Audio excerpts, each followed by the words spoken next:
우리 다같이 찬송가 342장입니다. 새 찬송가는 543장입니다. 어려운 일 당할 때 나의 믿음 적으나 의지하는 내 주를 더욱 의지합니다. 세월 지나갈수록 의지할 것뿐일세. 아무 일이 만나도 예수 의지합니다. 성령께서 내 맘에 밝히 비춰주시네.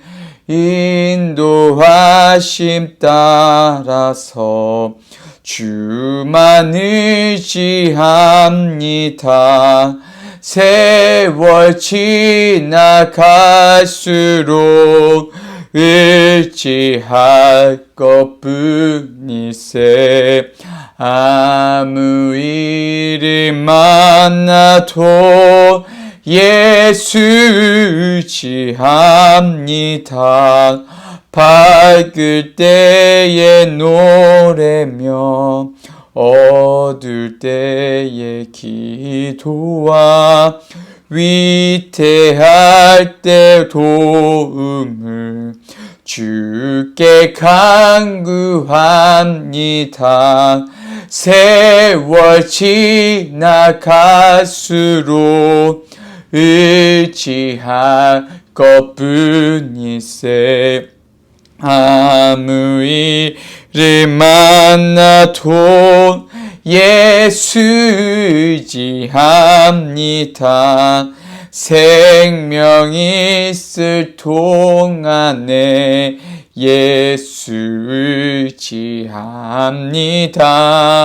천국 올라가도록 의지할 것뿐일세.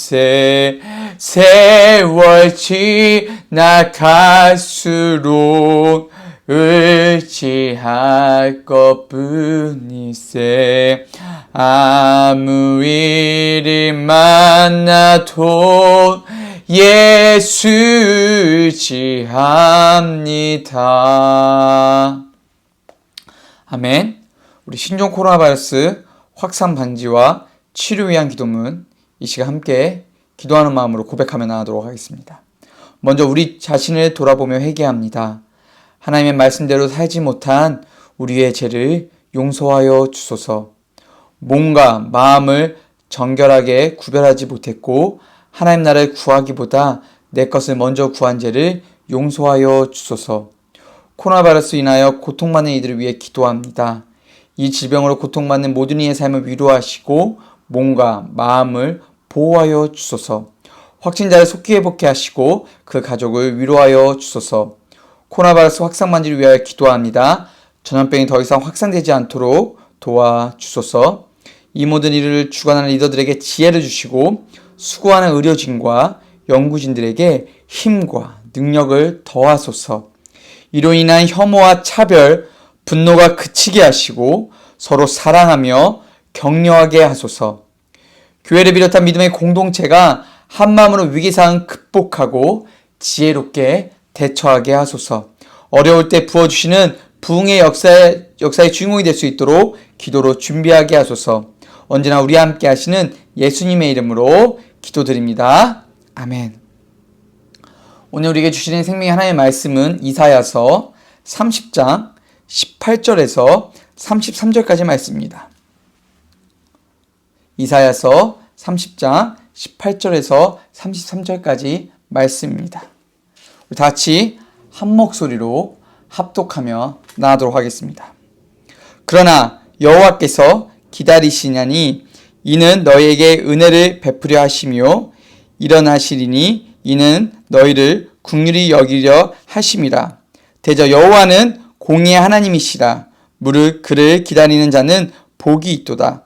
시온에 거하며 예루살렘에 거하는 백성아, 너는 다시는 통곡하지 않을 것이다. 그가 너희를 부르짖는 소리로 인하여 내게 은혜를 베푸시되 들으실 때에 내게 응답하시리라.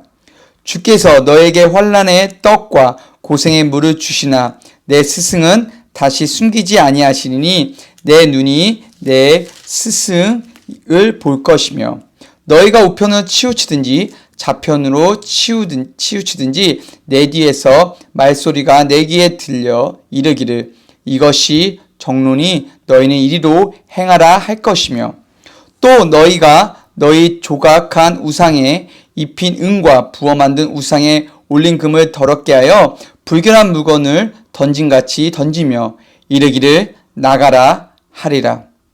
내가 땅에 뿌린 종자에 주께서 비를 주사 땅 소산의 곡식으로 살찌고 풍성케 하실 것이며 그날에 너희 가축이 광활한 목장에서 먹을 것이요 밭가는 소와 어린 나귀도 키와 육지창으로 까부리고 맛있게 한 먹이를 먹을 것이며 크게 살육하는 날 망대가 무너질 때에 각 곡산 각 중령의 개울과 시냇물이 흐를 것이며 여호와께서 그 백성의 상처를 싸매시며 그들의 맞은 자리를 고치시는 날에는 달빛이 햇빛 같겠고 햇빛은 7배가 되어 7날이 빛과 같으리라.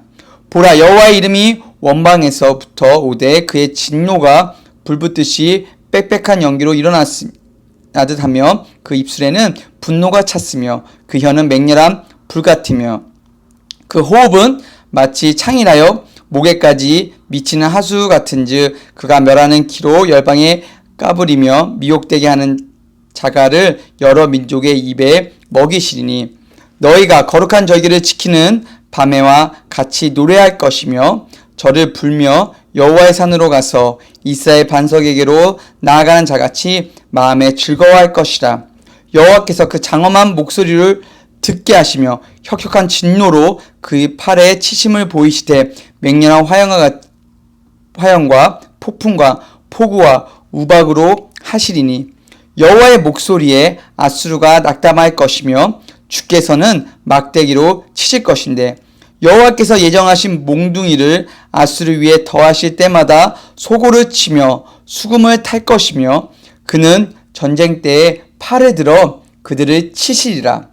대저 도벳은 이미 설립되었고 또 왕을 위하여 예비된 것이라. 깊고 넓게 하였고 거기 불과 많은 나무가 있은즉 여호와의 호흡이 유황 개천 같아서 이를 사르시리라. 아멘. 기도하겠습니다. 은혜 주님 감사합니다. 이 시간 우리에게 귀한 생명 허락하시어 이 시간을 구별하여 하나님 앞에 나와 예배하며 나아갑니다. 이 시간 하나님의 마음을 깨닫는 시간, 하나님의 음성을 듣는 시간이 되게 하여 주셔서 세상에 줄 수 없는 참된 평화와 안식을 누릴 수 있는 귀한 복된 예배의 시간이 되게 하여 주시옵소서. 이를 위해 우리가 온 마음과 온 정성을 다하여 주님 앞에 집중하며 나아가오니 우리의 예배를 주님 홀로 영광 받아 주시옵소서. 이 모든 말씀 걸어가신 예수 그리스도의 이름으로 간절히 기도하옵나이다. 아멘. 할렐루야. 오늘도 예배 나오신 여러분들을 주님의 이름으로 환영하고 축복합니다. 지금 잠깐 사진 하나를 보고 시작하도록 하겠습니다. 지금 사진 보이시죠? 어렸을 때 참으로 많이 보았던 사진입니다. 제목은 전혀 알지 못했으나 이 그림을 볼 때마다 항상 밥을 먹기 전에 항상 기도를 해야겠다는 생각을 하곤 했습니다. 그런데 한 3일 전, 이틀 전에 한 집사님을 통해서 이 사진의 의미를 알게 되었는데 참으로 은혜가 돼서 이 말씀을 나누기 전에 함께 나누고자 합니다. 이 사진은 여러분 놀라지 마십시오. 2002년에 우리가 살고 있는 미네소타 공식 사진 그림으로 지정이 되었습니다. 아시는 분도 있었나요? 사진 작가는요, 에릭 앤스트롬이라고 스웨덴 미국인 사진 작가였어요. 그 사람이 보빅 광산이라는 곳에 있다가 1920년대 찰스 와일드라는 떠돌이 판매원이 그 에릭 앤스트롬의 집에 방문하게 되었죠. 근데 그 작가인 에릭 앤스트롬이 그 떠돌이를 보자마자 인상이 너무 좋은 거예요. 그래서 이 그림의 세팅처럼 그를 앉히고 사진을 찍어서 그래서 이것을 판매하게 되었다는 것이죠. 그러면서 이 사진의 이름을 그레이스라고 정하게 됩니다. 후에 이 앤스트롬은 이 사진을 찍게 된 배경을 설명하게 되는데요.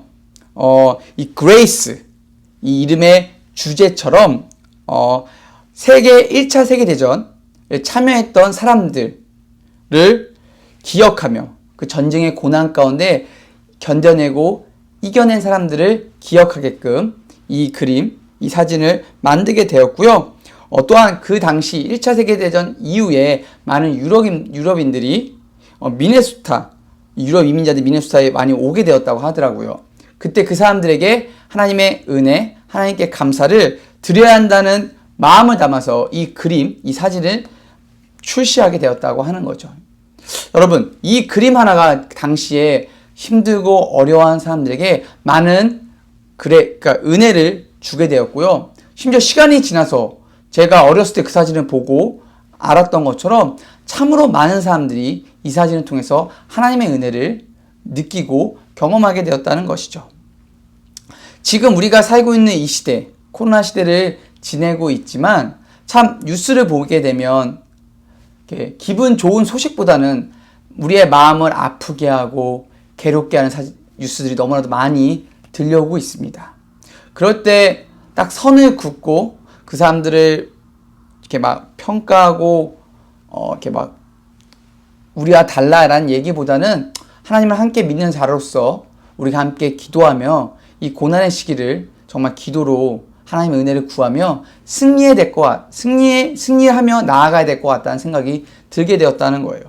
그래서 우리 모두가 정말 하나님의 은혜가 없이는 단 하루도 살 수 없는 존재지 않습니까?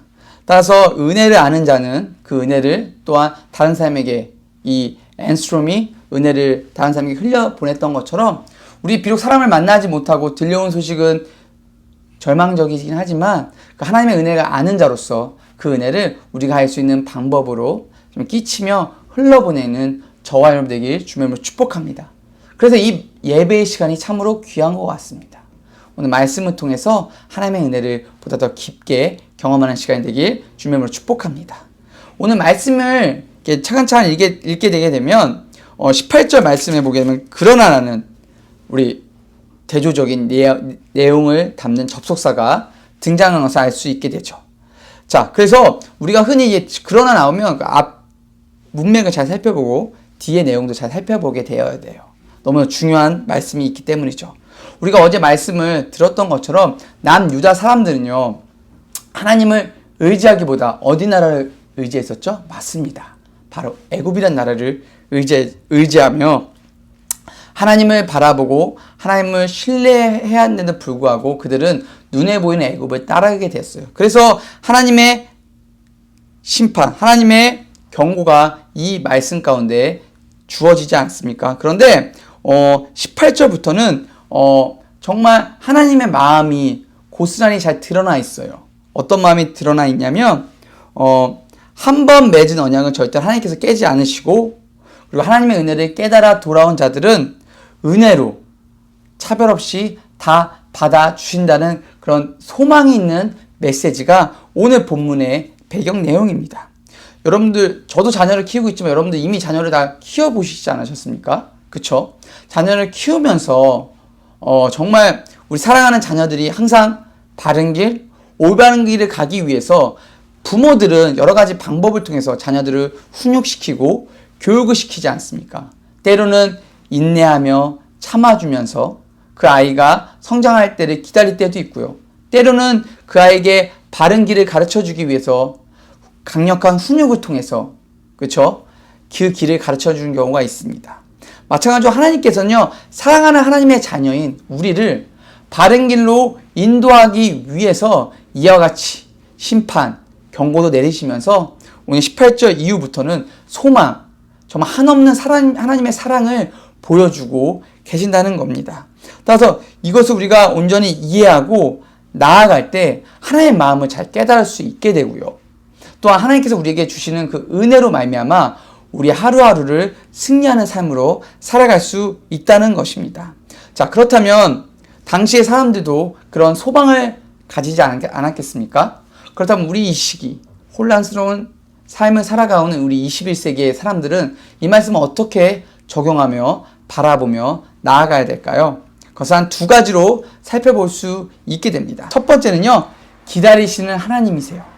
우리 18절 말씀이에요. 함께 읽도록 하겠습니다. 그러나 여호와께서 기다리시나니 이는 너에게 은혜를 베푸려 하심이요 일어나시나니 이는 너희를 긍휼히 여기려 하심이라. 대저 여호와는 공의 하나님이시라. 무릇 그를 기다리는 자는 복이 있도다. 여기서 여호와께서 기다리신다고 말씀하고 있습니다. 생각해 보시면 정말 하나님께서 심판만 하셨던 게 아니에요. 참고 또 참고 기다리셨다는 거죠. 어떻게 알 수 있죠? 출애굽 보십시오. 불평불만하던 자들에게 하나님은 알려주면서 기다리셨고, 사사기 시대 보세요. 계속 사사가 없을 때 범죄했다가 다시 사사를 통해 구원받아서 하나님께 왔다가 또 범죄하고, 왕정 시대를 볼까요?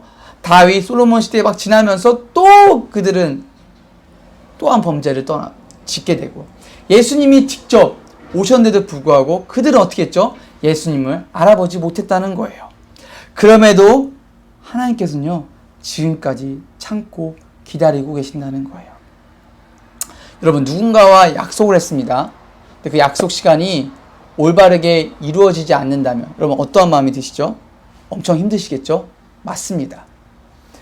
누군가 약속을 맺는데 아무런 기약 없이 늦으면 너무 화가 나죠. 특히나 내가 더 높은 위치에 있고 나보다 낮은 사람을 기다리는데 그거 더 용납이 안 되겠죠. 그러나 하나님께서는요, 끝까지 우리를 기다리고 이해하고 계신다는 겁니다. 어떻게 알 수 있냐면 누가복음 15장에 너무 잘 나와 있죠. 돌아온 탕자 이야기 아시죠? 아들이 어떤 행동을 했죠? 아빠의 유산을 달라고 해서 그것을 탕진하고, 그쵸? 다시 집에 돌아옵니다. 근데 그 아들을 그냥 값없이 받아주세요. 그러면서 누가복음 15장 20절 말씀이에요. 이에 일어나서 여호와께서 돌아가니라. 아직도 거리가 먼데 아버지가 그를 보고 치근히 여겨 달려가 목을 안고 입을 맞추니. 거리가 멀다고 되어 있어요. 그럼에도 불구하고 아들을 단 한 번에 알아봅니다. 그리고 그 길을 항상 보고 기다렸기 때문에 그 아들이 돌아오는 것을 오자마자 멀리서 보고 당연히 찾아가게 되고요. 돌아온 아들을 위해서 아주 큰 잔치를 벌여주시죠. 이것이 하나님의 은혜죠.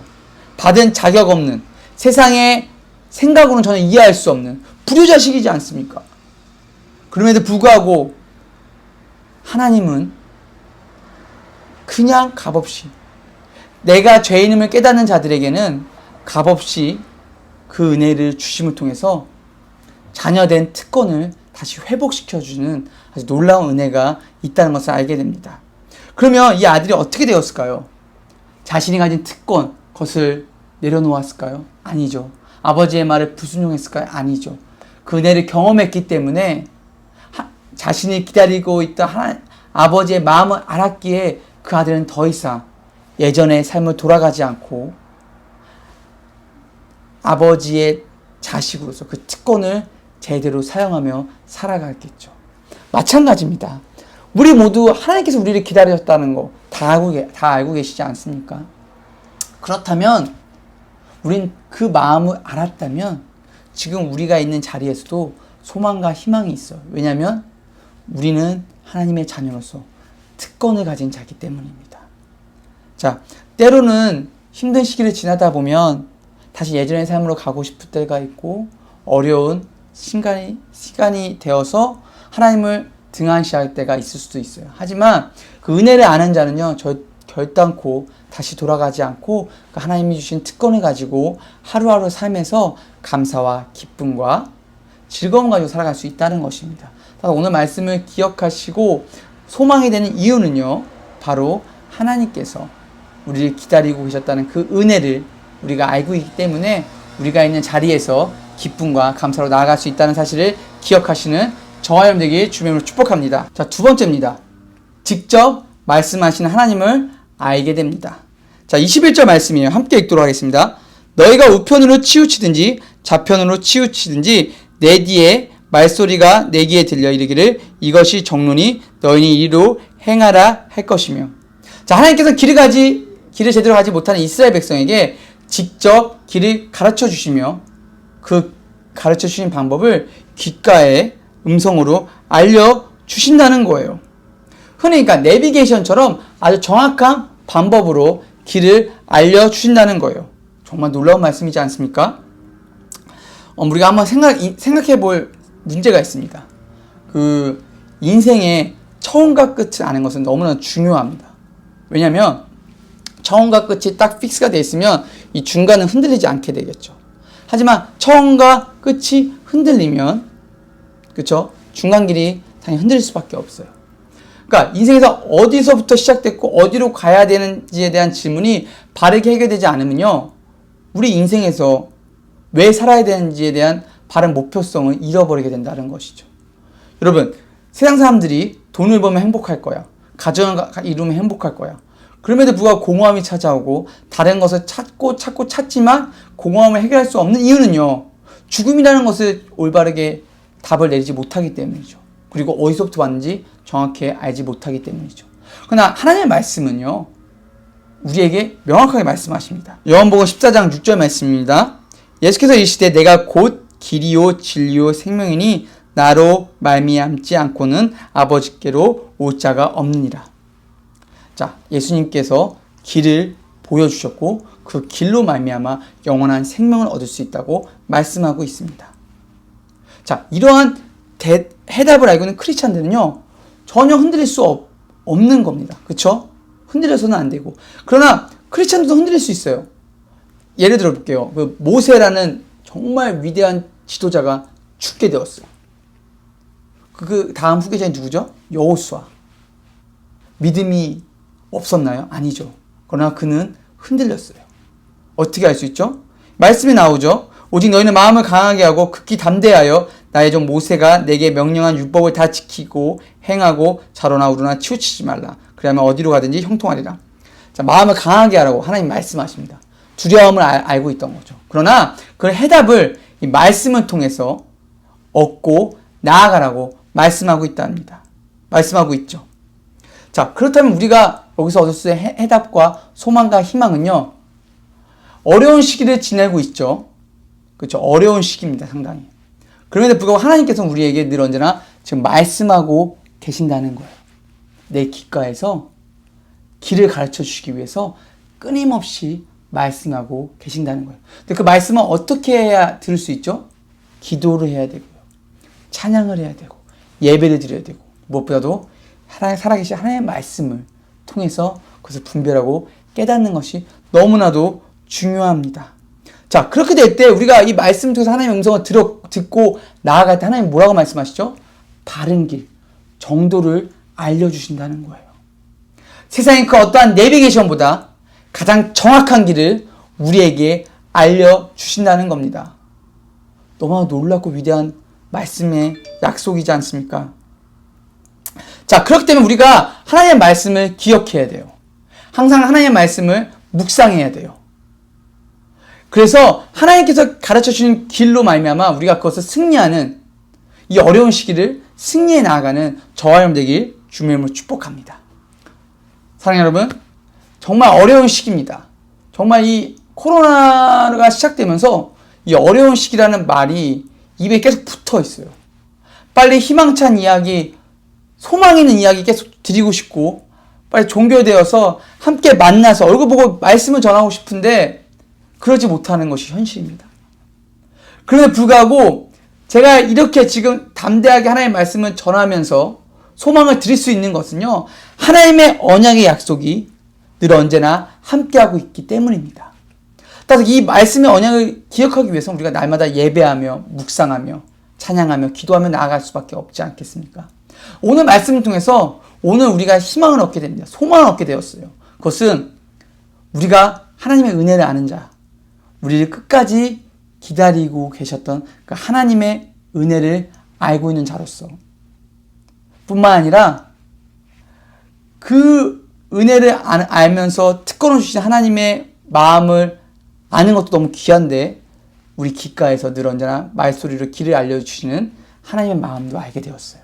그렇다면 이것을 놓치고 살아가면 안 되겠죠. 이것을 날마다 묵상하면서 내 것으로 만들어서 여러분들이 있는 자리에서 하나님을 더욱더 찬양하며 예배하는 저와 여러분들에게 주님의 이름으로 축복합니다. 아멘. 기도하겠습니다. 은혜 주님 참으로 감사합니다. 오늘 말씀을 통해서 하나님의 마음을 깨닫는 은혜 주셔서 감사합니다.